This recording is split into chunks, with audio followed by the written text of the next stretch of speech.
So here we are at Dick Creek Gap on Saturday morning, and the guys were going to hike for 3 days. I was going to go to Asheville to see my daughter, but apparently there's a big storm coming through tomorrow, and it might get down to be about 33 degrees and rain, so the guys have rethought their plan. So we're going to... Well, the first part of the plan stays the same, right? Yeah. First day stays the same. The second day we're going to cut it in half and then meet the van. On a forest road. Hopefully I can get up there. Forest road that vanish can get up. We are taking cold weather gear just in case that all doesn't work out and we have to go through as the standard plan. So both of y'all now have your pack weight up to what, 21? Yeah, I'm 21 point. I'm 20 and a half, and he's 21. And what's your elevation gain today? 4,000 if we go all the way, 3,300 if we go. Like 10 miles? Is that what it is? Yeah, something like that. If we go the 9 miles, 3,300. If we go 12 miles, it's. Yeah, we'll see how we feel. I mean, we don't have a big. When we were trying to do all of it, there was more incentive to just go as far as we can today. Now we've kind of reduced that incentive, that we still want to go as far as we can, but it's not as important. So we could just do 9 miles and 3,300 feet. Right. The only problem is that just puts more miles in the rain. Yeah, tomorrow's going to be a suck day, and we don't really want to hike in it, but more importantly, we don't want to be out in the cold on Sunday night. Temps theoretically could get down to or possibly 33 degrees, and I don't have the gear for that, so I would freeze. So originally we were planning to stay out all 3 days, but yeah, hopefully we don't have to. Hopefully we can meet up with a van tomorrow night.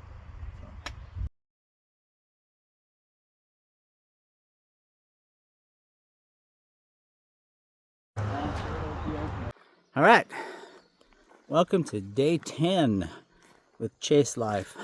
Hey, we had a pretty interesting morning. We got dropped off at Dick's Creek Gap, and we're hiking up hopefully to Bly Gap, which is on the other side of the North Carolina border.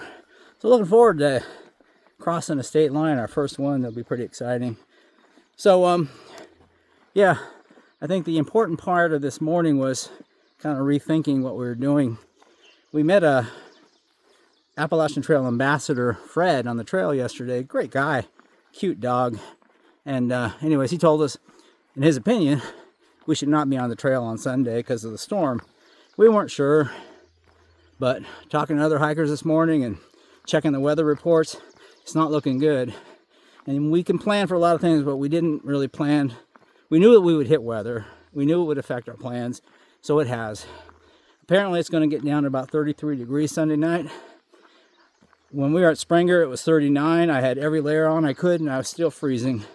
33 scares me. I don't have any equipment rated for that. So I only brought warm weather stuff. Oh well.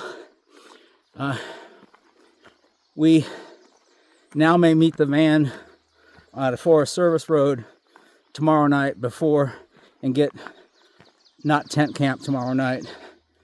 Still, we're not sure that could happen. We're not sure the van could get to down this forest road.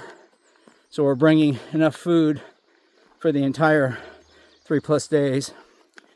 And we're bringing all our warm weather stuff. So right now our packs are at the heaviest they've ever been, which for me is just over 20 pounds, which I know is not bad, but definitely I can feel it. And yeah, we've been doing nothing but pretty much walking uphill since we left Dick's Creek Gap. So today's going to have a lot of climbing. We're if we make it to Bly Gap, we might go on if we feel good. But if we make it to Bly Gap, I think it's like 7.8 miles, but over 3,500 feet of climbing, which is the more important number, really. The next day is going to be a pretty big climb too, and might be doing that in the rain on Sunday. So we'll see. But that's the beginning of our day 11. The one good thing, we had a little bit of rest yesterday and my legs feel pretty good. Been able to keep walking without stopping. Even climbing The grade has been pretty, not too extreme. Let me flip the camera around. So this is what we've been walking up. It's not bad. It gets a little steeper than this. This is just a very shallow part, which is why I'm filming now, because I really don't want to use my poles. Don't have to use my poles. Anyways, right now the weather's good. It is overcast. I need to take off one layer because I'm getting really hot from hiking. But yeah, day 10. It's weird when you're just hiking up the trail and you just spot something really random. Yep, thinking of my wife. She's back home making the money so I can do this. Shout out to Andrea. So what's funny is, as I walk, I see shapes in trees that just make me think of things. I see all kinds of creatures, which I guess is a human thing to do, but you know, if I shared every one that I saw with you, this would be like a hour-long video of nothing but weird tree shapes. So I'm not doing that. I just wanted to tell you that I do it. And yeah, I see all kinds of weird things in trees and wood. Yeah.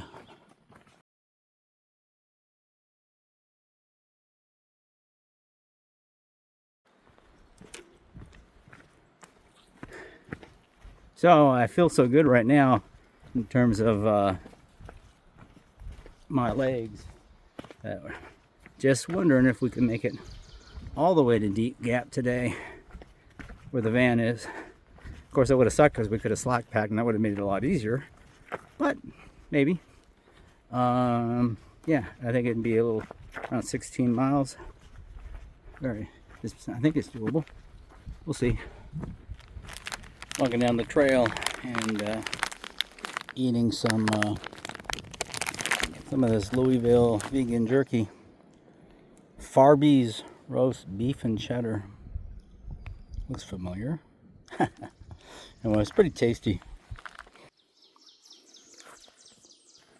Interesting section of trail right here. I'm coming down these steps. We've been descending for a while. In any case, this is a really nice section of the trail. It's definitely spring. Hear the birds. Everything's greening up. The trees are leafing out, finally. We've been in some sections where the trees are just in bud form, not quite leafing out. So it's giving us a little bit of shade, which is nice. Got our water supply.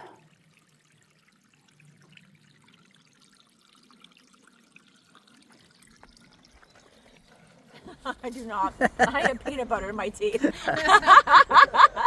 That's good for the video. Okay, so who are you and where are you from? My name is Buttercup, and I'm from Maryland. Cool. And where are you going? I'm going to Katahdin. Awesome. Cool. Or at least I'm walking. Walking. I am walking until I stop walking. Until you're not. And I'm hoping to make it to Katahdin. Awesome. Perfect. Almost near the top of whatever this is. We're coming up on Ass Knob. No, Ass Knob? A-S Knob. Oh. As Knob. As Knob, okay. That's a little different than Ass Knob, but all right. Depends upon your accent.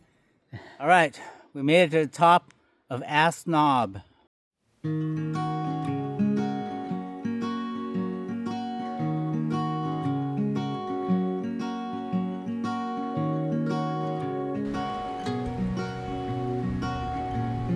All right, not to be too dramatic, but one negative of being an ex-cardio patient is walking up these hills and feeling pain in your chest. You know, like, well, wait, what do I do? Yeah, slow down? I don't know. Could be something else. I don't know. It could be muscular, skeletal. I don't know. All right, another lesson learned today. When you're planning on going to the next water source, use the Far Out app and read the comments, because we only had enough water to get to this water source, And really that water source wasn't much of a source, and reading the comments kind of confirmed that. So we should have known better. We should have read. Now we had another 2 miles to go to the next water source, and basically almost no water to get there. So yeah, lesson learned. Cooler tunnel. We're almost to the border from Georgia to North Carolina. No water, but I have a small bottle of moonshine. The famous pipe stuck in a tree.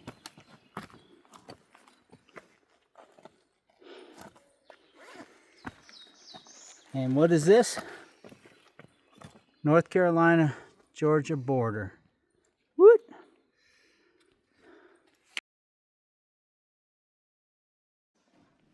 All right. So in celebration of passing the out of Georgia and into North Carolina, we have a bottle of moonshine. Now, I'm not saying that we're going to get a drink or a spirit that matches every state line, but it is kind of fitting that in the Deep South we get a bottle of moonshine. All right, we're here at the North Carolina-Georgia border. Let's toast, and here's to Georgia being done and dusted. Cheers. Well, it's not horrible. I wouldn't call it good, but it's not horrible. Peach. It's very peachy. Yeah. I'm not a big... Celebrate the end of Georgia peach. You know, that's pretty fitting, right? A peach moonshine out of Georgia. Yeah. Well, I can float into the camp now. Not bad. Maybe it's because we've run out of water a while back. It's like, that's not bad. Well, yeah. Gotta hydrate, kids.